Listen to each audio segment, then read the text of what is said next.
Welcome to Alkafödio, a Livermore podcast with your hosts, Jake and Johnny. Johnny and Jake. All right. Welcome back to Alkafödio, a Livermore podcast with Jake and Johnny. Johnny and Jake, episode 2. Episode 2. Here we are. So last week we talked about the lore of Alkafödio, our namesake of this podcast. And we touched a little bit on things to do in the summertime in Livermore. We talked about sports. Livermore sports, baby. Yeah, those happen all seasons, but in summer, there's a lot of sports going on. Well, yeah, that's kind of, I think where we're going for episode 2 here is we're getting into that summer. We were talking the whole gamut last episode, right? All the sports, the lovely reasons to be in Livermore for sports. But this episode, we're zooming in on one time of the year. And that's when we get that triple dig. We go hundreds in Livermore here, so you better have your AC. Yeah. If not, if you grew up on Oakmont Circle, you didn't have air conditioning. It's sprinklers. You got to get the sprinklers. You got sprinklers. Yeah. You open the windows 10 a.m. and then you close them, get all the cool air in there, and I would say we probably don't get triple digits too much though. Last week July, it got close. August. Yeah, July, August, we'll start getting it. We're not talking Trace City 3 digits and Stocktown and, Sacramento. We got a little bay breeze coming in. That's true. You feel the bay breeze Actually, a little bit. That's why we got such delicious grapes, because that morning fog. Surprised you didn't know that. And Riva Ranch. Just shout out Riva Ranch. Shout out to Riva Ranch. If you're not a Riva Ranch connoisseur in town, or whatever town you're coming from, check them out. Winty Vineyards, oldest family-owned winery, 1883, came here, brought over the white wine grapes, brought over Chardonnay. Shout out to Winty Vineyards. That's a deep cut. That's some surprise you didn't know that. Surprised you didn't know that. It's really good. I didn't know we were going there, but Livermore summer, here we are. So, I mean, what's going on in Livermore this summer? Let's start with what we got going on for the kids, for the adults. Like, what is a typical Livermore summer here? Let's break down some of the elements. Well, school gets out now after the weekend after Memorial Day, right? Which wasn't the case back when we were in school. It used to run a little longer, and we wouldn't go back to school until, after Labor Day? Yeah. It's a little different now. What do you think about that? I'm sad. You don't like it? No, I feel like summer's gotten shorter. I agree. I feel like we start a little earlier in August, but I like getting out the first week of June. Getting out in May. Cake and eat it, huh? No, it's tough. It's tough. Getting out in May is kind of weird, but I love June. June, it always reminds me of summer. June, let's go. Second weekend in June in Livermore, it's legendary. Yeah, you might say rodeo weekend. Had it not too long ago. Yeah, just passed us by and sold out. Saturday sold out. I think Sunday might have got there as well, but. You know it's summertime in Livermore when the rodeo parade comes through Saturday morning, and you've got Mayor Marchand out there, welcoming the people, and big old hat. You know what? He is equal hat, equal man. Cattle.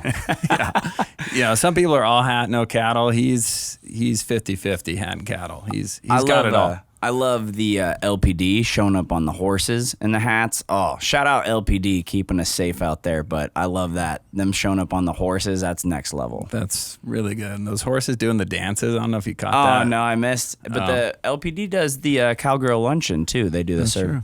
Shout out to all the folks that make the Cowgirl Luncheon happen. I got some friends. Jake, we got a friend named Jake. Mike and Jake's brothers. You guys keeping those women fed and happy. Yeah. Keeping those cowgirls happy. A lot of traditions come second weekend in June, but that's kind of the mark of Livermore summer, in my opinion. I agree. Right. We used to dovetail that into the fireworks used to be a scene. And now I think we're going to have to do a little time travel, Jake. We're going to have to be like, this is now. And, this tradition, the rodeo is still rocking. But some, we have to look back to yesteryear, some traditions. Yeah, like the 4th of July fireworks at Robertson Park. That was something else, bro. That was some good times right there. I mean, I don't really know why they had to stop doing it. I think it had to do with it just was so cracking that they just... Yeah. If you know the actual story, just drop a comment in the just in the drop link. Surprised you didn't know that. We love to be surprised. So yeah. But yeah, that used to be epic. I remember going with my friends, and this one actually extends past the 90s here for me. I'm talking like high school, middle school was fun to go out. It was like the thing to do. And you'd park and walk for blocks to get to Robertson Park, and it's just packed with people. Chill out, live music, watch the fireworks. Epic times.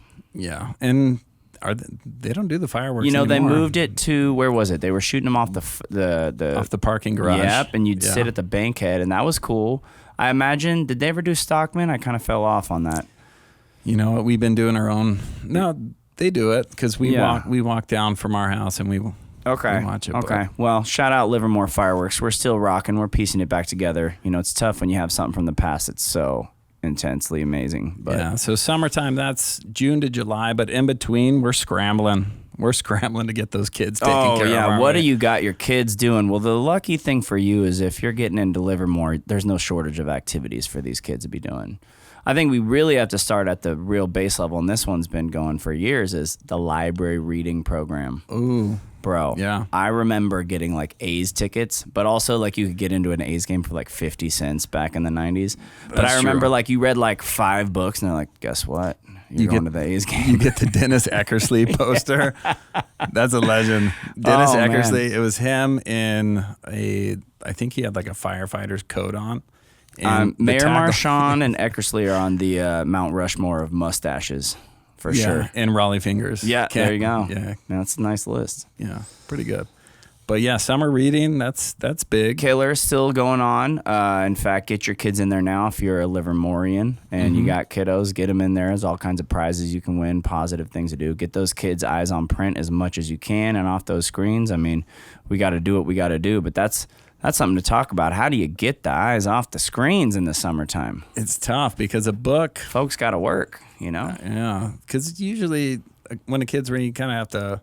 Well, I'm speaking autobiographically. I got to prompt my child to keep reading.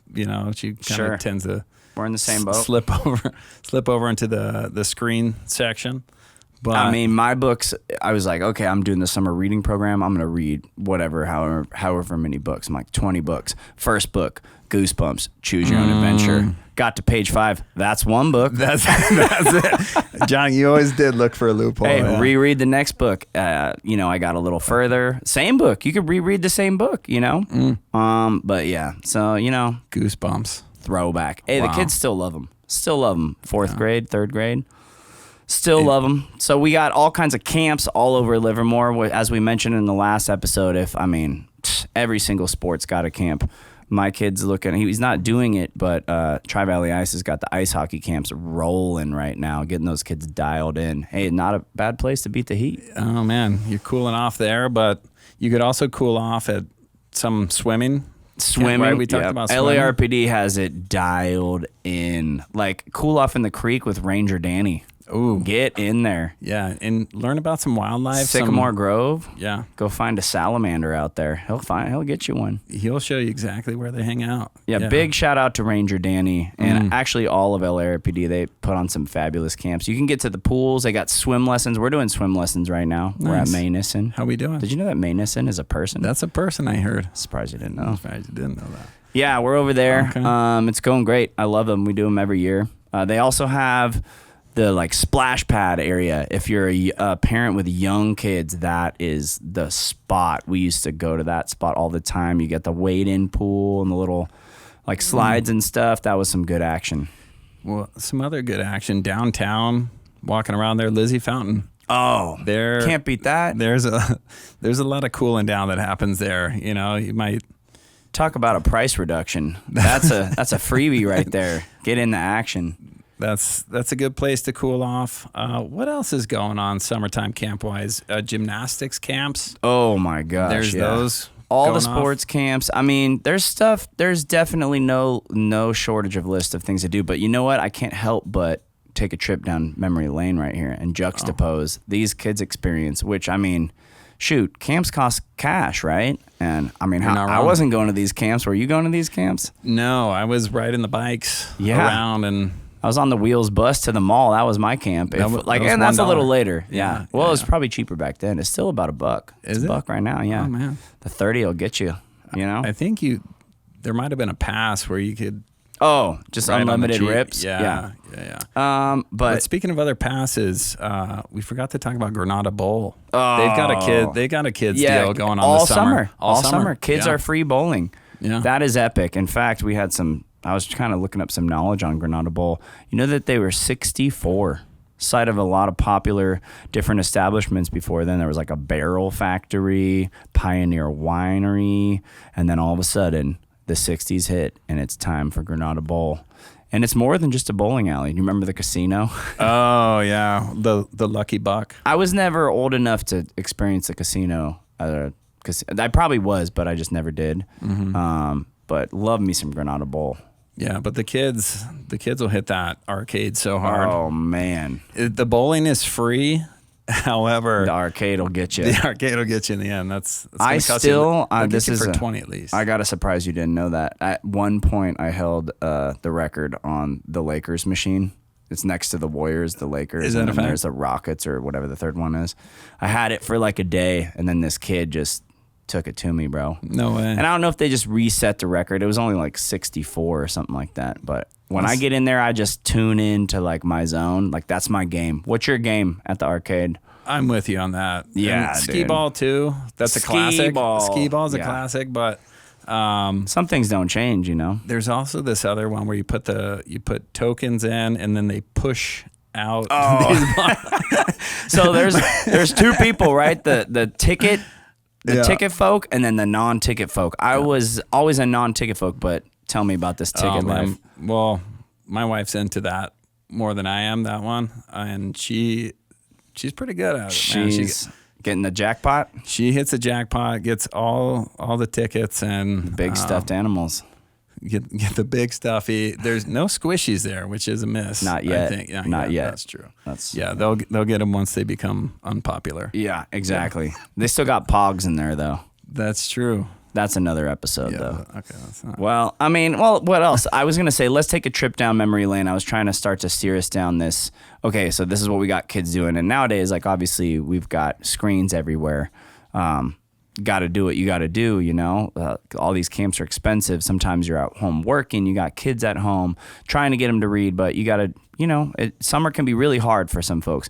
But just thinking about, man, I'm wondering, was it easier for sort of like our parents' generation? There was a little bit more freedom, right? Like in the 90s, it was just sort of like you get on the BMX and then just be home before the street lights. Before the street lights, and if not, you got grounded. Right, you come home after the streetlights, and you know you might have to clean the house the next day before you go out and take the BMX. So let's talk about what your summer was like. Let's say, you know, in the '90s, growing up in Livermore, what kind of things could we expect? You know, there's a lot of park football, park baseball, but park football was it, and it was tackle football all the way. A lot of tackle football, and there were many a T-shirt ripped. Oh yeah, that's the move. Yeah. Crazy looking back on it now. It's like, it's so dangerous. I know. And nobody's watching. You could get kind of like, you know, the old concussion protocol, the no blue tent over there. No blue tent. And it was just wild back in the day there. Baseball, park baseball, hit the jumps. The jumps, bro. And we touched on this in the last one. Your jumps where were your jumps? So off Broadmoor, behind Broadmoor, there's the fields. So on the fields, there are the jumps. And somebody, probably teenager, you know, we were 9, 10, 11, but some teenagers had some shovels and built these jumps. You have to have the shovel. And they built these jumps in the winter and spring, right? When the ground's soft, but we enjoyed the heck out of them in the summertime. I remember like the way my brain worked is like I'd go off one jump, which was like for me, it was like going off the curb. Like, you know, like, dang, I jump now. And then my brain as a 10-year-old was like, oh, that could be a sweet jump. That could be a sweet jump. And then I'm like, let's bring the shovel. And it was more about like just fitting in to that culture than actually doing the jumps, but I remember digging up some. I remember the biggest jump I ever made was on a camping trip, and I built this big old jump, and I worked super hard. I'm like sweating, and I go to hit this jump, and I completely eat it, because what I did not plan for is the jump was fine, but the landing was like soft stuff. So it's like, never forget that. But so our jumps, I grew up on a different side of town, not too far from you, but on the other side of kind of Vasco, off Patterson Pass and by the Texboro neighborhood. So our jumps were kind of off Patterson Pass, right where the actual jumps are now. They built bike jumps there. I think so many kids just dug up that spot and put jumps that they just made it the jumps, which was kind of cool. Bill Payne Park. Yeah, at Bill Payne, exactly. But is that a guy's name? I think that's a guy. I think it's a guy's name. I think that's a run club. Could be. But then there was 2 other spots that were pretty epic. So one, there was a spot that we called the Ditch, that I went to Arroyo Seco Elementary, and there was this irrigation feature in the neighborhood where all the water would roll, and it actually rolled through the lab behind the school. And there's a portion of the ditches that was like, chain linked off, and it was concrete. But then there was this other portion that was sort of just like a dried up river. And that was perfect for dipping down the hill, making a jump and jumping it over. There were some epic, legendary kids that did these wild jumps.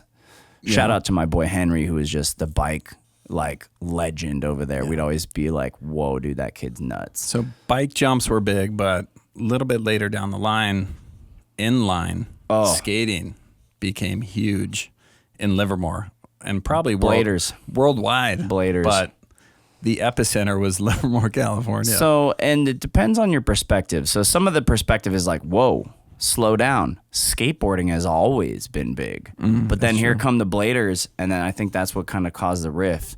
Yeah. Like you would kind of think like bladers and skaters could coalesce.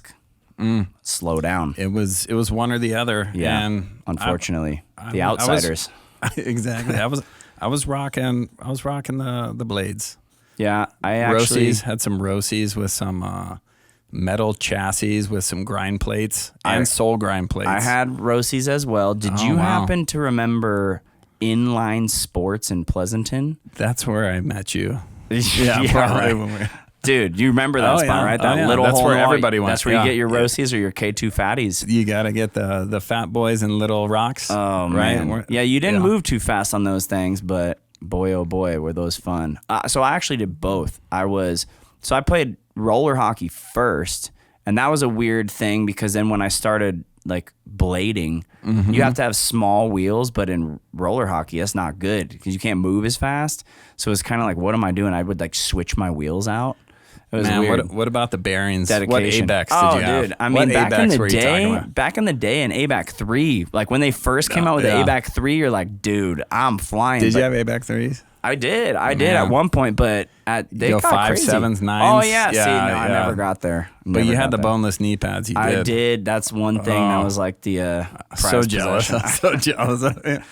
The prized possession of the bone. But so I bladed and we built like a quarter pipe one time. My pops and I, shout out Kenny, built a quarter pipe, and by my pops and I mean he built a quarter pipe, and I spray painted it. You fetched some stuff. Yeah. Okay. And then we put wheels on it, 3 like casters, so we could flip it like this, and so I could push it to my friend Kyle's house. Because he also had one, and you'd push them together, right? We'd push them, and we'd watch. Yeah, man, it got to the point where, like, dude, we have a full half pipe, like, we're rocking. Yeah, they're super cool. We thought so, No. And then I remember not too long. Well, I'm used to blade to 5th grade, Arroyo Seco. We would watch MTV Jams in the morning. It would end at 8. Yeah, and we would have to 10. Be in class at 8. Top 10, yeah. Yeah, but we always wanted to be like, what's the top one? We can watch half of it. And then we just gotta sprint, go, or else you're then gonna you be can late. hear the bell, and then you go over the ditch. What a time. But I'll say I did end up skateboarding after. I was like, I just, let's keep the peace here. Let's be diplomatic. I want to reach out on all these factions. And then, bro, I'll never forget 50-50 grind down on Marine Circle. The board went out from under me. I was out in basically like a cartwheel position, full body weight right here. Still got a metal plate right here. No way. And so in 7th grade, I had to learn how to be lefty, right, and stuff like that. You can learn it, but you lose it, I probably 7th grade, 6th, 7th grade for the kids. Yeah. And we used to rollerblade from like around Christensen Park, and we go all the way to the 580 Plaza. So for those who don't know what the 580 Plaza is, you probably just call it Target now, no. but like it was a plaza. The Plaza 580 was built, I won't say like 1997. Right around the new Safeway.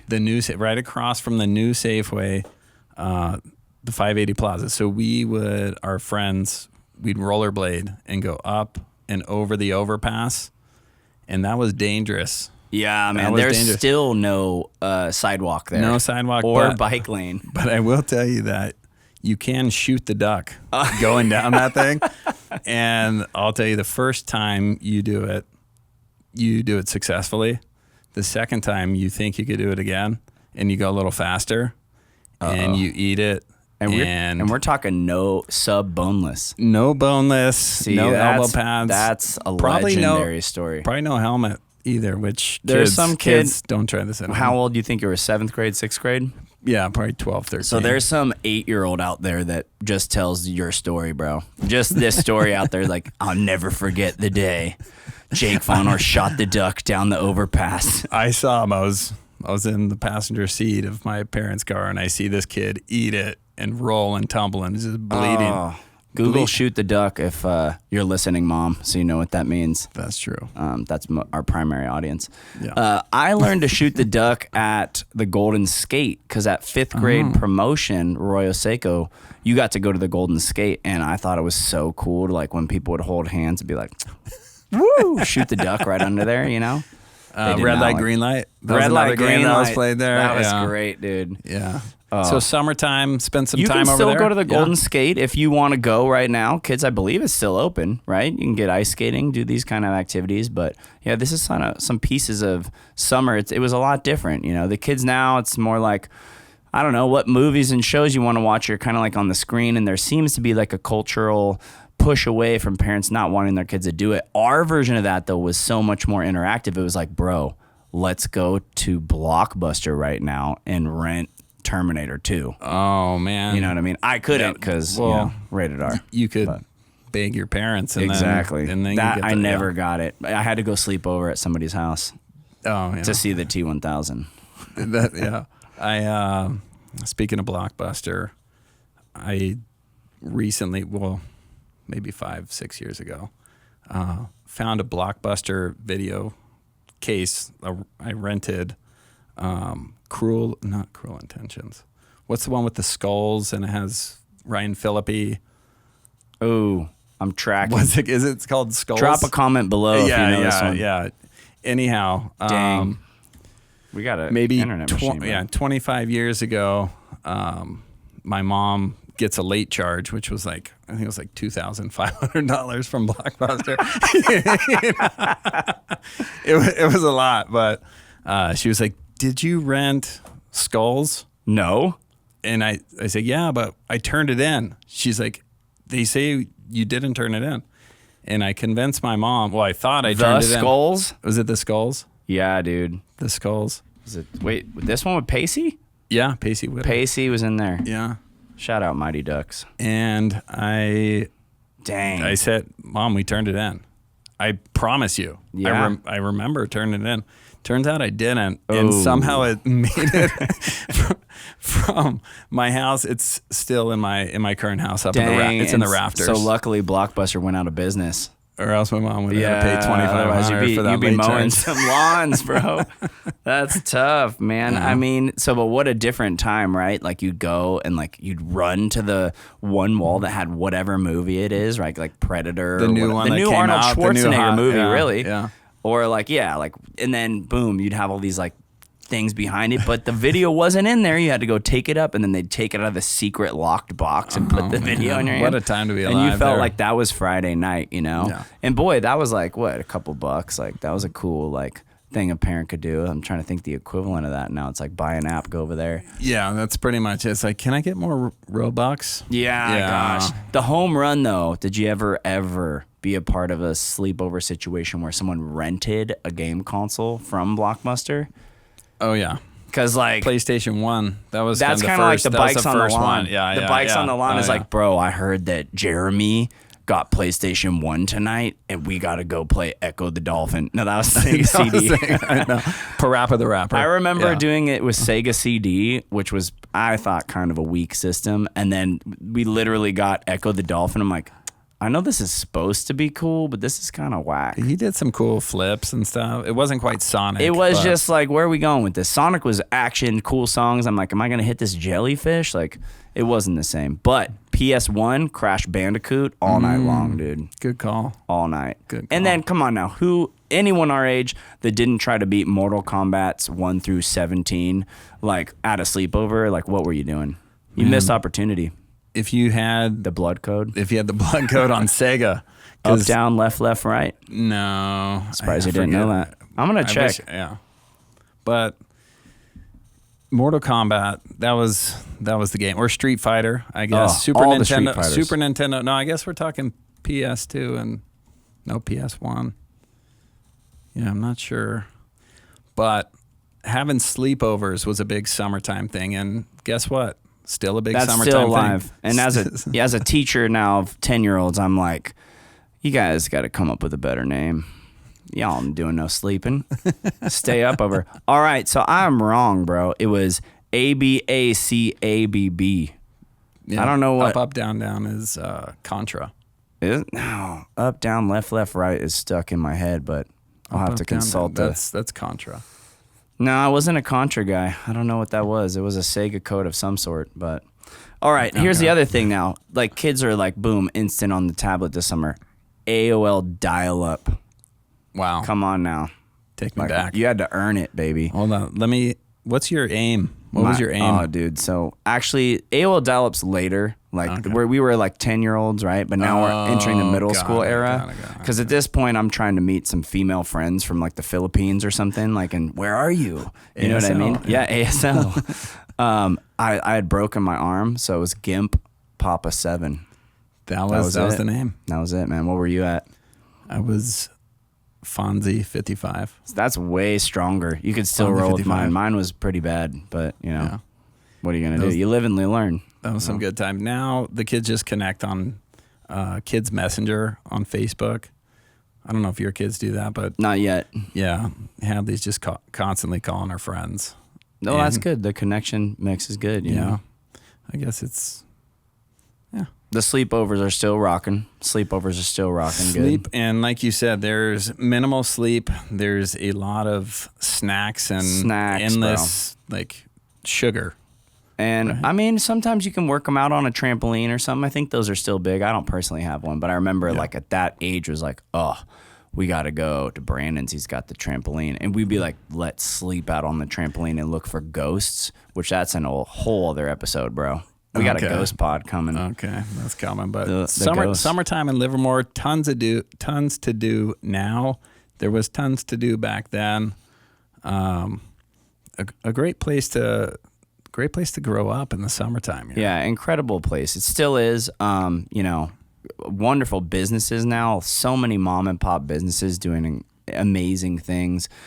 If you want to go have a night out or hang out downtown, even for quick thrill, like so many places you can go. Too many to name in one podcast, but we'll certainly dig in deeper on a couple of them. But to round this last episode out of our Livermore Summers, a chat with Johnny and Jake and Johnny, I want to just do a couple quick hitters here, some just quick things, what's on your mind, and maybe we'll even flip it to what the kids are doing now. Okay. But we're going to vision you back in that, golden era summer, right? Perhaps you're beating Mortal Kombat. You got your buddies over. Bikes are on the front of your spot, right? Ooh. What snacks you going for? What snacks you guys got? Oh wow! What were the primo ones you wanted? Like top snacks? Shark bites. Oh man, shark bites. Sweet Factory, bro. Is that? Remember? Shout out Sweet Factory. Gushers. Oh, those are still hitting. Sour. Yeah, those are still hitting. Turquoise. Ecto coolers for the drink. Squeeze-Its. That's a deep cut. Yeah. Okay. Come on. Man. Come on now. Ecto coolers. What didn't they have like an interesting like case? Like it was like a. It was. What am I thinking of the Squeeze-It? Squeeze it too. Squeeze it. But Yeah. ecto coolers were kind of an iteration of that, but it was a branding opportunity by the Ghostbusters. So Slimer, it was a Slimer ecto cooler. Yeah, those were sick. That hits. They were, I think those puppies came in sixers. Oh man! But when we had 10 friends over, and they were pretty expensive, so that's tough. You had to share them. Sometimes. That's tough. Hey, that's what you did for friendship back then. Yeah. So I would say shark bites, ecto coolers, pizza rolls. See, I was gonna say that makes my list, bro. Pizza rolls. Hit me with your list. What are you chomping on? My I don't know the why. Year's 95 sleepover. So like, I don't on. even recall the name. First of all, Fun Dips. I like the Fun Dip because it was kind of like an activity too. Pixie Stick, bro. That I can't believe those parents gave us that. Just like these giant sugar things. Oh, the big ones. Yeah, you get for the ice cream man? Yeah, the ice cream man pixie stick. The ice cream man. Yeah. Shout out to the ice cream man. It's different now. So Livermore summers back then, you had probably a few different ice cream men in town. Yeah. And now and women. That's true. Yeah. There was an ice cream woman. And but now you've got the Meadowlark Dairy. They've got a mobile truck that cruises around. Mr. Frosty. I think they're still ice cream man rocking. The Sonic and the Ninja Turtles with the little eyeballs and stuff, and then the wrestler one. That's a whole episode probably. But so the other ones for me were if I had one friend in particular whose parents just had the Costco snack thing for the summer on lock, and it was all about the French bread pizza. Oh, wow. Bro, the boat shape, you know? Oh, wow, yeah. With the nose and then the flat back, that thing. If you could get one of those with the chopped up pepperonis, nice thick little triangles, you were in a good way, you know? That was the blessing, That's next bro. level. That's next level. Yeah. Other than that, really the honest answer is anything you can get your hands on. If you got some soda, I was a big Sprite kid. Sprite Surge. Ooh. You know? Yeah, that was a good one. But then, diabetes, so... That'll get you. All right. Well, you know what? Unless you got a question for me. I had one and it slipped my mind. That's okay. We got many episodes left. Friends, I hope you enjoyed Alkafödio, a Livermore podcast. A look into the summer at Livermore, future, present, and past. Thanks for joining us. We appreciate you. We'll be back next time. See ya. Thank you for listening to Alkafödio, a Livermore podcast, brought to you by the JFT, where we're community-driven, service-focused. Recorded live at Advanced Creative from Livermore, California. Give us a follow wherever you get your podcasts.